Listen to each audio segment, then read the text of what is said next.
Assalamualaikum. Bismillah, alhamdulillah, Allahumma sholli ala Muhammad. Salam hormat bro guys, paseduluran selawase. Saya ucapkan minal aizin wal faizin, mohon maaf lahir batin untuk sahabat-sahabat dan sedulur semuanya. Semoga kita senantiasa dalam keadaan fitrah, keadaan bersih hati dan pikiran kita. Dan saya juga ucapkan terima kasih atas dukungan kawan-kawan selama ini, ya kan, baik yang udah subscribe ke channel ini ataupun belum. Semoga Anda semuanya senantiasa sehat walafiat, hidup tentram serba kecukupan, dan bisa membayar utang, coy.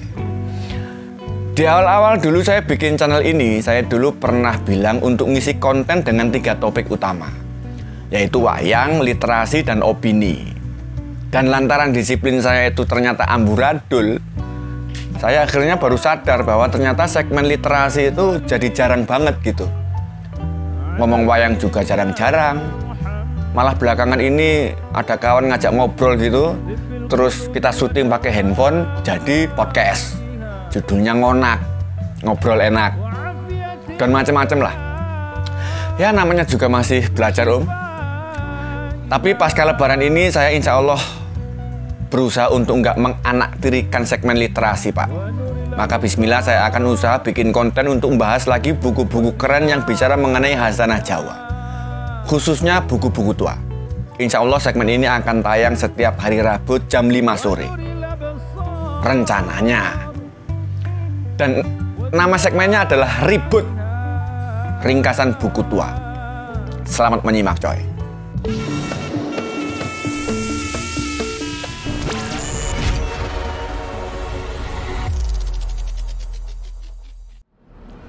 Oke bro guys, sekarang ini saya ada di perpustakaan pribadi almarhum kakak saya, almarhum guru saya. Orang yang sudah banyak memberikan masukan-masukan dan inspirasi kepada saya, yaitu almarhum Mas Radar Pancadahana. Dan alhamdulillah pihak keluarga sudah mengizinkan saya untuk belusukan di perpustakaan ini kapan aja boleh. Dan di sini nanti saya akan membahas dan mengulas buku-buku keren yang luar biasa, khususnya buku jadul. Buku tua yang akan saya review untuk teman-teman sekarang adalah sebuah buku tua yang ada kaitannya dengan Majapahit coy. Dan kalau ngomongin Majapahit itu ya gitu, nggak ada habis-habisnya. Ada aja yang dibahas. Para sastrawan-sastrawan besar, pemikir-pemikir besar itu banyak lahir di era Majapahit. Para empu pembikin keris bertuah, orang-orang sakti, dan banyak banget. Besarnya kerajaan Majapahit kemudian menyisakan pertanyaan pada kita. Gimana cara Prabu Rajasa Negara atau Prabu Hayam Wuruk gitu ya, mengatur sistem hukum atau undang-undang bagi masyarakat Majapahit waktu itu, terutama untuk urusan tindak pidana atau mungkin perdata juga. Dan ternyata bro, Majapahit sudah menerapkan sistem perundang-undangan yang detail terkait hukum pidana dan perdata. Itu abad 13 coy. Kitab undang-undang itu namanya adalah Kutara Manawa. Ada 2 prasasti bro yang menyebutkan Kutara Manawa tadi, yaitu prasasti Bendasari. Ini eranya Prabu Rajasa Negara.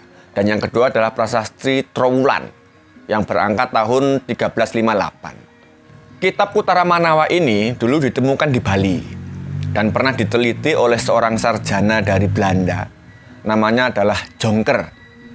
Dan jadi bahan dia untuk disertasi meraih gelar doktor di Universitas Leiden pada tahun 1885. Kitab itu bro aslinya pakai bahasa Jawa kuno, kemudian diterjemahkan ke bahasa Belanda oleh Mr. Jonker tadi, dan kemudian diterjemahkan lagi ke bahasa Indonesia. Bukunya ada di belakang. Dimeng. Nah, ini dia. Buku yang saya pegang ini adalah terjemahan bahasa Indonesianya. Ini buku bro mengulas dengan detail latar belakang ya, sejarah dan terjemahan setiap bab yang ada di kitab Undang-Undang Kutara Manawa yang waktu itu jadi pedoman penegakan hukum dan undang-undang kerajaan Majapahit. Dan ternyata bro, di dalam sini juga ada bahasan perihal hukum perdata. Dan setelah saya baca setiap babnya, ternyata lengkap juga bro. Ya meskipun beberapa di antara pasal yang ada udah nggak relevan lagi gitu dengan kehidupan kita yang sekarang ya. Misalkan pasal yang mengatur hukuman bagi tukang santet, menjadikan manusia sebagai barang gade, atau hukum mengencingi seorang Brahma. Balik ke buku. Buku ini bro, dicetak oleh penerbit Bratara pada tahun 1967. Kalau sekarang 2001 ya berarti usia buku ini 54 tahun. Hampir sepantaran orang tua saya. Dan supaya diketahui bro, di zaman jadul ya, penerbit Bratara ini adalah penerbit buku jos. Sekarang kayaknya udah nggak ada tuh penerbitnya. Tapi kalau ada yang penasaran gitu, mau menelusuri jejak penerbit Bratara itu, alamatnya ada di sini. Saya sebutin ya. Alamatnya itu ada di Jalan Oto Iskandar Dinata 3, nomor 29. Nomor teleponnya 81858. Udah, gitu doang. Buku ini dulu dibeli dengan harga 400 perak. Nah, jumlah halamannya ada 167. Dan kalau dari covernya ya gini doang bro. Hijau, hitam, Perundang-undangan Majapahit, dan ditulis oleh Profesor Dr. Slamet Mulyono. Beliau ini adalah lulusan UGM tahun 50. Dan dia dapat gelar doktor sejarah dan filologi dari Universitas Leuven di Belgia pada tahun 1954. Dan dapat gelar profesor dari UI tahun 1958. Kita masuk ke review bukunya. Jadi pada bagian awal dari halaman 1 sampai 100 itu banyak membahas tentang sejarah Kutara Manawa yang ternyata punya irisan dengan sistem perundang-undangan India kuno. Di buku ini dijelasin bahwa cakupan undang-undang itu meliputi 7 wilayah bawahan Majapahit yang berbahasa Jawa. Dan juga termasuk beberapa wilayah kadipaten. Yang masuk dalam 7 wilayah itu, kalau nggak salah ya, saya ingat-ingat, itu ada Singosari, ada Doho, ya Kediri, ada Kahuripan, Lasem, Metahun, Wangker, Pajang. Nah, kemudian ada beberapa wilayah kadipaten, itu misalnya kayak Tuban, Blambangan, Banyuwangi maksudnya, dan termasuk Bali. Di sini juga diterangin tentang tata laksana pidana mati. Dan ternyata bro, yang terancam pidana mati waktu itu adalah pendusta dan pencuri. Jadi kalau waktu itu ada yang menyebarkan hoaks atau korupsi duit rakyat, penggal kepalanya bro. Dan petugas Algojo ya, yang melakukan eksekusi juga bertanggung jawab untuk nyari atau memburu terpidana itu. Dan kalau udah ketemu, sikat. Algojo itu disebut Singo Menggolo, dari kata Sing Amenggolo, atau yang diperintah memenggal. Jadi bukan dari kata singo dan menggolo, bukan. Selain itu bro, di buku ini juga disebutkan aspek-aspek hukum perdata. Misalnya kayak pernikahan, perceraian, pembagian harta waris, jual beli, utang piutang, dan seterusnya. Dan kemudian di buku ini, di halaman 100 sampai akhir, yaitu sampai 167, ditulis detail banget bab dan pasal-pasal yang dulu diberlakukan di zaman Majapahit. Jadi secara keseluruhan, di sini ada 19 bab dan 271 pasal. Saya bacain. Ini mengcah. Nah ini. Yang pertama, ketentuan umum mengenai denda. Yang kedua, uraian tentang kejahatan. Istimewa pembunuhan yang disebut astaduta. Kemudian perlakuan terhadap hamba atau kawula. Yang keempat, kasus pencurian atau astacorah. Yang kelima, paksaan atau walat aulah sahasa. Yang keenam, jual beli atau adol atuku.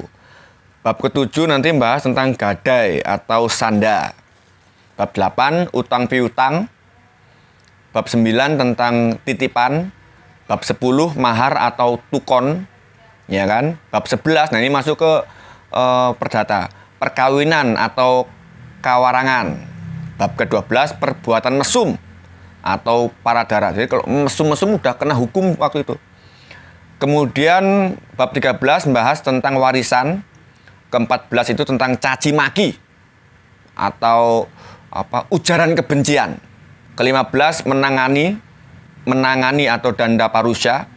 16 kelalaian atau kenakalan. Ke-17 itu perkelahian atau atukaran. Ke-18 bicara mengenai tanah. Dan 19 bicara mengenai fitnah atau dualitek. Penyebaran berita bohong. Nah, itu udah ada pasalnya. Asli bro, dari seluruh 271 pasal yang ada, saya itu membayangin kalau bab astacorah pasal 53 diterapkan di Indonesia. Itu kayaknya seru banget.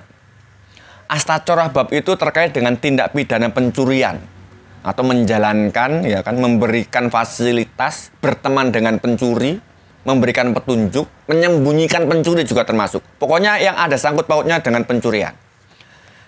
Saya bacain yang pasal yang tadi saya sebutin ya. Pasal berapa? 53. Nih, pasal 53. Barang siapa menjalankan perbuatan mencuri dan menyuruh mencuri, jika terbukti, kedua-duanya dikenakan pidana mati oleh raja yang berkuasa. Anak istri pencuri dan harta miliknya dimasukkan dan ditempatkan di dapur raja yang berkuasa untuk dijual atau dibagi-bagikan oleh raja yang berkuasa. Anak istri yang menyuruh mencuri tinggal di rumah, tapi kena denda selaksa oleh raja yang berkuasa. Jika mereka pun ikut menyuruh mencuri, baik suami maupun istrinya berdosa pati terhadap raja yang berkuasa. Maling-maling dan koruptor modiar. Itulah bro. Jadi abad ke-13 kita udah punya KUHP, yaitu Kitab Kutara Manawa, yang detail banget ngatur kehidupan masyarakat Majapahit waktu itu. Tapi kenapa KUHP negara kita justru masih pakai warisan kolonial Belanda? Apakah kitab undang-undang Prabu Rajasa Negara ini kurang keren? Ya nggak tahu. Silakan tanya pada para beliau yang ahli di bidang itu. Pesan saya bro, jangan tanya ke rumput yang bergoyang. Edan kok. Demikian dulu bro, pas seduluran selawase. Wassalamualaikum.